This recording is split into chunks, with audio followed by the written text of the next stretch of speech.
More love from Philly, this time from Ben Gilbert. The Illadelph. And he wants to know what we think about all of this business with cheap-ass gamers, podcasts, rumor contests, and the ensuing fallout of people reporting. What were they calling it? The Xbox Granite, Xbox Pure. Xbox Pure was one of the ones I heard. It's funny because it was essentially identical to this AC/DC thing, where it was just like a picture of a piece of paper, not even the full piece of paper. Right. Like barely sticking out of a manila envelope. Right. And it was posted to someone's blog on Cheap Ass Gamer, and it got picked up all over the place. Like a lot of people ran the story just basically as fact. Or not as fact. They weren't saying that, hey, this is happening. It was like, but taking it at face value and saying, hey, maybe this is possible. We're checking into it. But obviously, Microsoft does not comment on rumors or speculation. So, we don't know.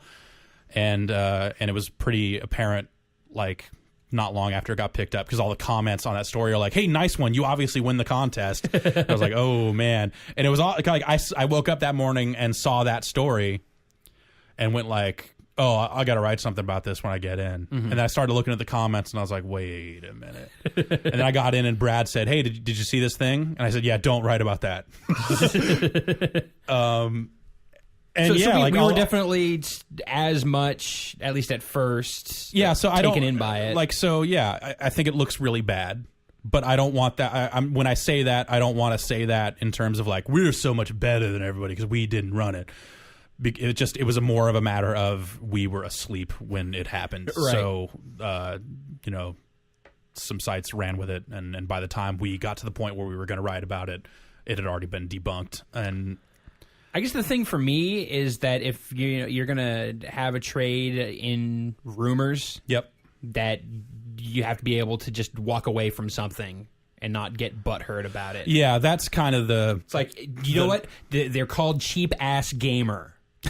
Okay? Yeah, they're not like a hardcore news site. Like they're not super serious. And they're not known for these sorts of leaks. They're known for leaks of like retailer data. Or here's the Sunday mailer 2 weeks early listing an Xbox 360 price drop. Yeah. They're going out of their way looking for deals on games, hence the name of the site. And they've been doing really well at that. I think they're... That's important, and a very popular podcast, too. Yeah, that's, hey, great. But yeah, like some of the responses from people just saying like, oh, real good way to, ruin your site's credibility doing this. I used to trust those guys. I used to trust those guys for rumors that aren't even posted to their front news section, but are posted as in their community section. I just think, it's like if you get burned on that, if you fall for that, all you can do is say, we fell for that. Because anything else just... You sound defensive in a way that you don't need to sound. Yeah, it was like Kotaku posted something that was like really shitty. Yeah. Like Engadget, I think, did the same. Like there were 3 or 4 sites that just kind of went this way with this story. And you know what, guys? Like you're understandably pissed off because it's your reputation that was damaged by this. But that's not their fault, and I think that's kind of the dumb thing about all this is like if we had run that story and we would have been fooled, I think I would have written like, hey, you know what, blogs suck, the internet sucks, and that's like there's a real problem.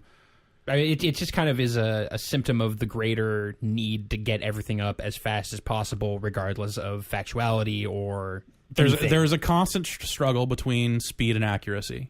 And you have to decide which one you're going to be really good at, or if you're going to try and strike some kind of balance.